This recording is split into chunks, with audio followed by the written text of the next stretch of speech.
Hello, everyone. I'm excited today to introduce Saran Ram. Saran was an executive with Visa for 16 years, and I met him about a month ago, shared his experiences, and as a loyal Visa card holder, I am grateful for what he did for those 16 years. And as an information security uh, professional, I was really impressed with what he did in order to be able to support information security at Visa over those 16 years. So I'd like to introduce Saran Ram, and I'd like him to start by just briefly introducing himself and providing your background. Can you give a bit about your career journey and how it led to your current focus on cybersecurity?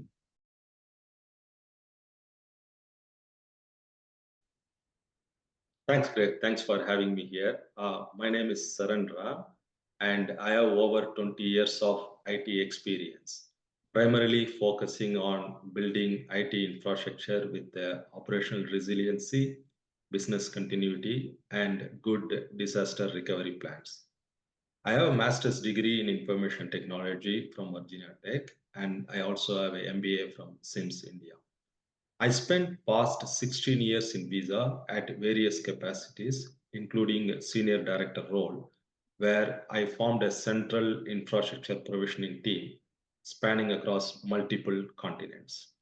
Our team's primary responsibility is to ensure physical and virtual server infrastructure provisioning, maintaining good posture on all security compliance guidelines, hardening infrastructure, and addressing all vulnerabilities on a proactive basis. Additionally, our team played a role in incident response for the new infrastructure, which was built and ready, but not yet operationalized. Prior to that visa, so I spent about 7 years with IBM, where my technical role was to deliver the Global Services Delivery Center. And part of that role, I managed a technical team based in India and ANZ region. The goal of my team was to focus on data center infrastructure migration and operations activities, basically for the clients in ANZ region and India. Some of our notable clients are ANZ Bank and Qantas Airlines. So that's what I started at. I spent almost like a 20 plus years with IBM and Visa put together. Outstanding, Saram. So, with 20 years of IT infrastructure experience, what inspired you to transition to cybersecurity, and how has your background in infrastructure helped you with that shift?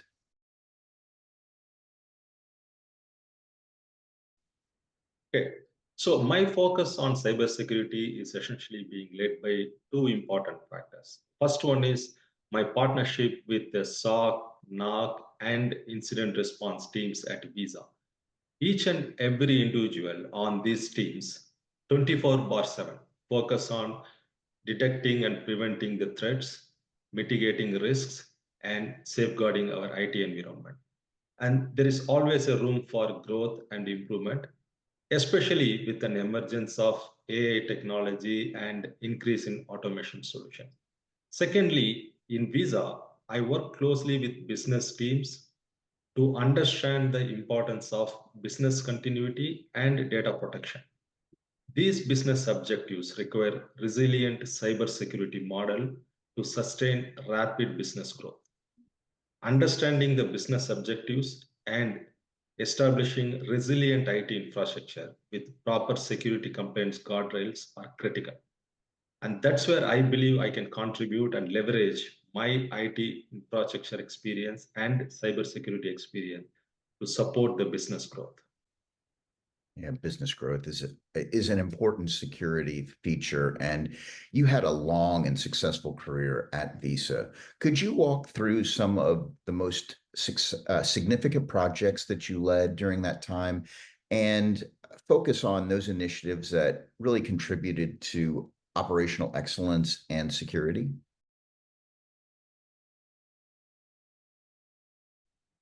Great. I would like to talk about two projects, Craig. One is our data localization. So our team built and operationalized new data center facilities outside of US as part of Visa Data Localization Initiative to support in-country processing and business expansion strategies. Security, availability, and integrity of data are our topmost priority. Also, we need to abide by the local government guidelines. The goal was to build a resilient and secure IT infrastructure, lower the operational risks by adapting and implementing great security standards, use the best tools for monitoring, detection, and prevention of potential threats, integrating the systems from different locations with our central tool and patch management system seamlessly so that we can patch them proactively and protect it from potential business interruption and recover them quickly if there is any potential event or exploitation occurs. Our past experience with building resilient IT data center infrastructure helped us to identify potential challenges at the planning stage itself.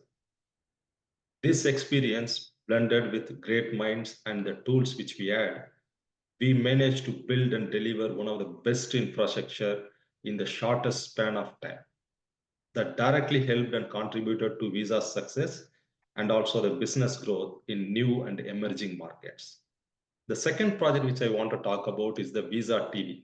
So this is an interesting and unique project which was executed outside of our traditional data centers, where the team has to deal with A, limited on-site manpower assistance, B, resolving connectivity between Visa TV project location and our back-end infrastructure, such as poly scanner, monitoring tools, and our central patch management systems. Some of these locations, especially outside of US, were more challenging due to additional layer of ports and firewalls where the communication and the data has to pass through. Though the first few deliverables were challenging due to lack of process and understanding the security governance of each location, with our team's persistent effort and our CSA strategy, the successive deliveries were quick and safe. The primary goal is to ensure these systems at remote locations are loaded with our golden SOE and SOI images, which are vetted through our pen test process and security assessment process. And also we want to make sure these servers are in the remote locations are patched regularly through our central patch management process. And finally, to make sure we have a proper incident response plan available for these servers which are located in the remote locations. So we essentially addressed the underlying security concerns and the threats by effectively connecting all these machines to our central system on both of these projects. Great. Outstanding. I mean, those really speak to kind of operational resilience as well as security. I know from talking to you, there are many, many more projects that you contributed to, and some of your former executives at Visa that I was able to connect with, and just learn about all the amazing accomplishments that you had. Really shared some really strong insights. And you led teams. So you've led teams across global locations.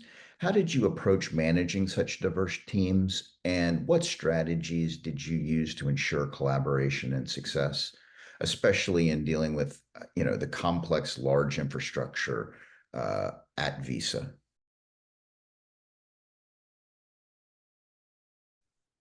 Yes, so I would like to talk about 5 important items which, as a leader, I followed in my organization. And first and foremost is the trust. I believe this is the foundation for a successful team. The leadership has to trust in their team's abilities and must reciprocate every day. Today, most of the business operates with global teams in their environment, and it's crucial to build the trust, honesty, and openness in team's culture. Leadership team covering all time zone is not only challenging, but also diminishes team's confidence. So it is important to create the trust in the environment. And the second one is adapt everyone is a leader in the team concept. With this approach, an effective leader can help team members to grow. This also ensures Accountability and responsibility lies with everyone in the team, and we all expect to share our success and failure together as one team. The third one is lead but not manage. As a leader, our action should inspire and motivate team members, and team members should be willing to do the right thing despite of supervisor's presence. Accepting the outcome after doing everything correctly and willingness to make changes for the betterment of team and the organization can be good traits which team members can adapt and grow. The fourth one is enable and empower the team. I personally rotate the chairperson in my weekly team meeting, and everyone must drive the team meeting as a leader and also as a participant. This helps each and every team members to see the opportunities and the challenges from different perspective as a team member and also as a leader. And the last one is very important one, effective communication. Make the goals, objectives, expectations clear and ensure everyone in the team understand our collective goal, our strength and weakness so that we can make necessary changes to accomplish and exceed the expectations at the end of the day. Thanks, Greg. Yeah, outstanding, Saran. The that last point, clear communications. One of the things that I was really impressed with when I talked to some of the executives that you worked with at Visa and was the simplicity of the key cybersecurity initiatives that you led. And you created these. So at Visa, you led these initiatives like Catch and Cure and Mission Zero. Could you explain what these programs were and how they impacted Visa's overall security posture?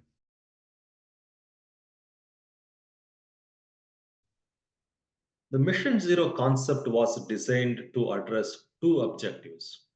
The first one is to address all open vulnerabilities in a systematic way on the production machines, which were already on the wire.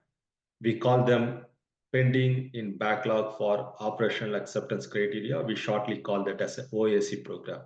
When I say systematic way, with minimum to zero downtime and without impacting business operations. There were about nearly 12,000 servers in an unknown status because they were never gone through our internal security certification, aka the OAC process.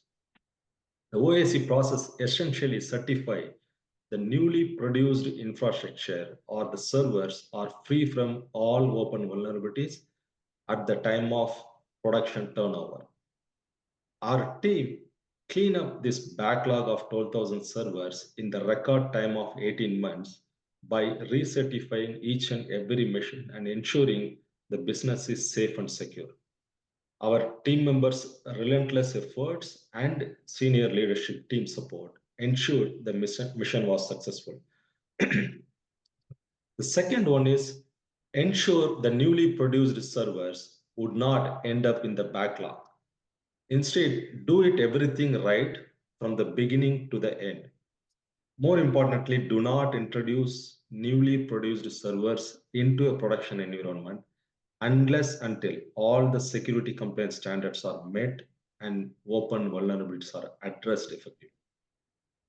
The process ends when we finally produce a values, qualis, TSR, and our internal OAC check reports with clean and green status. When I say clean and green status, every vulnerability and every hardening parameter should pass the check. That would put a green check mark on that one. Otherwise, the machine has to go through the process again, once again, to make sure everything is clean and green. So the long-term impact of this initiative, the mission is now any mission or any infrastructure which is being produced by this team, do not leave the gate unless until it is safe and secure. And the tradition continues till day, and we made sure nearly 35,000 machines were clean and green shape in our environment. 35,000 machines is a lot. I love that Mission Zero program. Now, the Catch and Cure program was another successful initiative that you led. Can you tell us about the challenges you faced in identifying and addressing those compliance gaps and how the program helps streamline infrastructure security.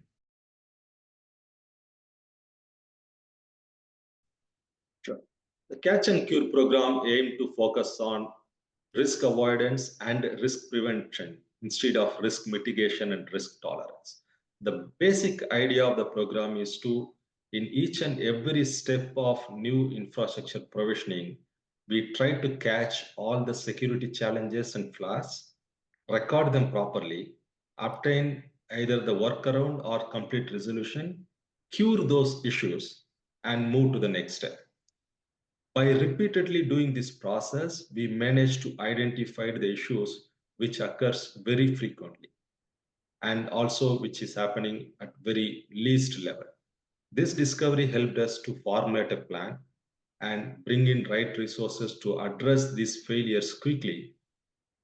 This drastically improved the outcome of delivery. We moved from few server provisioning per day to nearly 20 physical server provisioning in a day.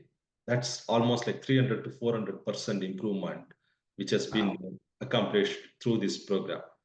One great example is we expect certain settings and values required for us to pass the qualis and the TSR scan reports, which are essential for our security compliance. During the infrastructure server build process, when the build flow fails, upon troubleshooting, if we identify there is a deviation in the parameter values, then we address them and correct it before proceeding with the next steps. This ensures the further provisioning won't fail at the same place, thus saving the time and effort. Also, we avoided a lot of duplicate efforts at the later stage after the infrastructure is completely built and handed over to the teams. So in essence, indirectly, this program also helps to identify the need for process improvement, gaps in tools, automation opportunities, etc. And certainly this process feeds to our CSA efforts where we continue to see our KPIs improved day by day. That's great. Yes, Ron. I've been so fortunate to be in a number of organizations that uh, are trying to build to the vision that you installed at Visa. And so I know that the skills that you have applied in order to be able to make uh, Visa safe and secure through both of those programs would resonate and add significant value in so many different organizations. So congratulations on what you did at Visa, and thank you again. Um, I'd like to shift a little bit now to, in your experience at Visa, how do you balance innovation in infrastructure with the ongoing need for security? Can you provide an example of how you successfully integrated security into high stakes projects?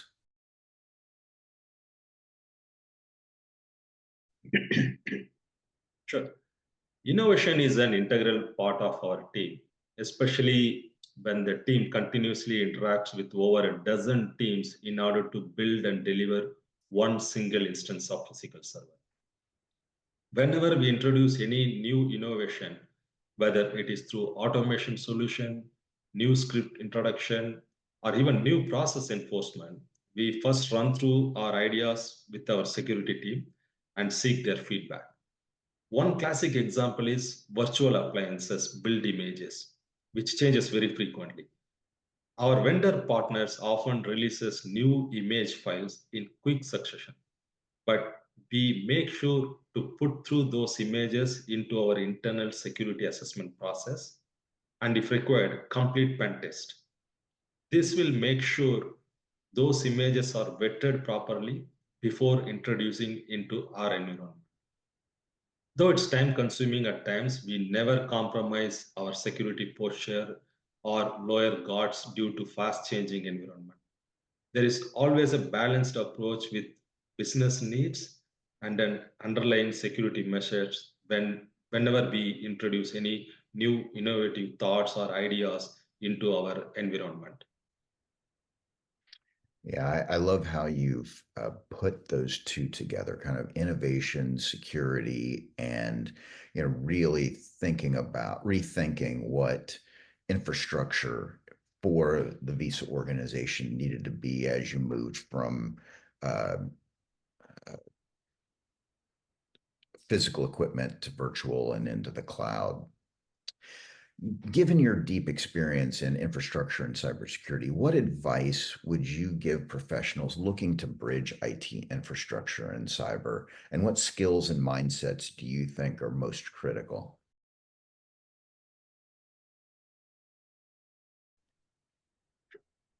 Understanding the needs of cybersecurity at the early stages of planning for any new IT infrastructure is essential and key to the success.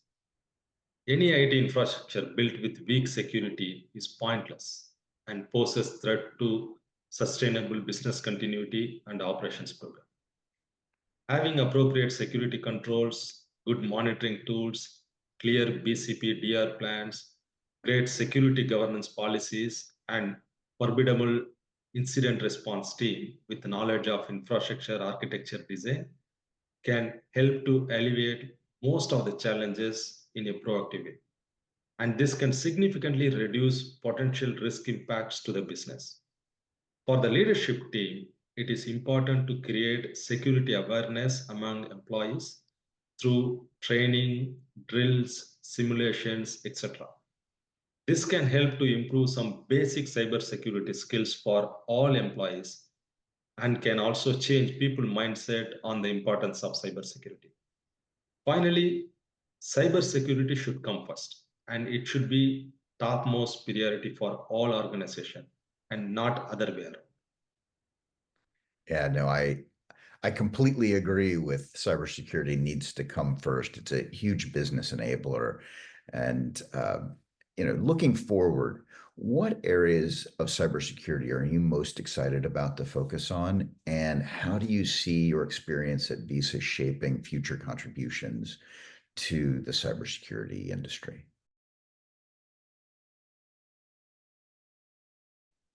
Sure. A couple of things. Operational resiliency, business continuity, and disaster recovery are critical and important for any business to thrive and success.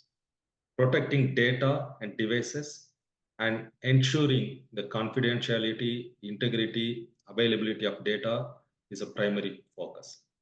Additionally, ensuring the safety of people, proactive monitoring, and early detection of any potential threats to our IT environment are some of the areas I'm most excited to focus on.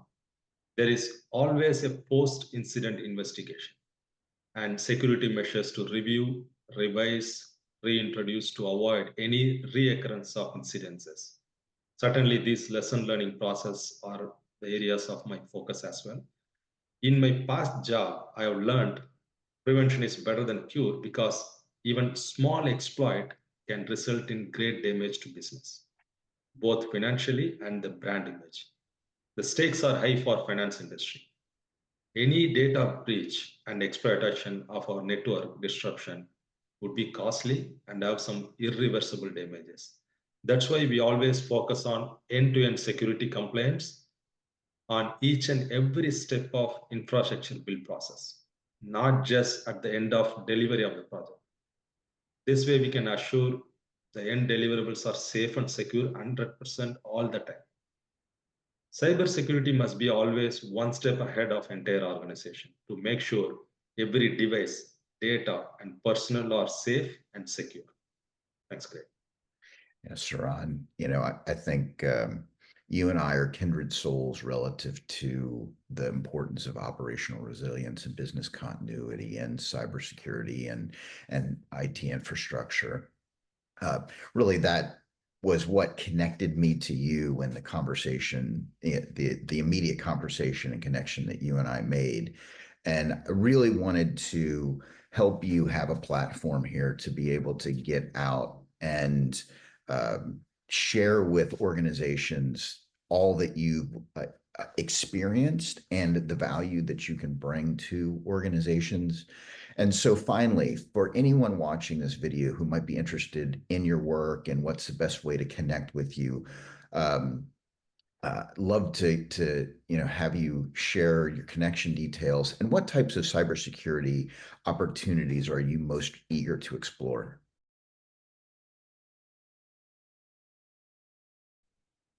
I would like to explore digital forensic investigation and cyber threat intelligence related projects. I'm confident with the vast IT infra experience from different industry background and my deep understanding on cybersecurity. I should be able to leverage my technical and leadership skills to deliver the best results for the organizations. Right. Outstanding. So how can people reach you? I have my email address, phone number, and I'm also on the LinkedIn. Thank you, Saran, for sharing today all of your experiences. And again, um, as a as someone that swipes that Visa card early and often, I guess I don't swipe as often now with Apple Pay and such, but um, thank you because I depended on you to approve that transaction time and time again. Uh, so thank you. Thank you, Greg. It's a teamwork, and thank you for the opportunity. I really enjoyed this conversation and looking forward to share and learn from each other.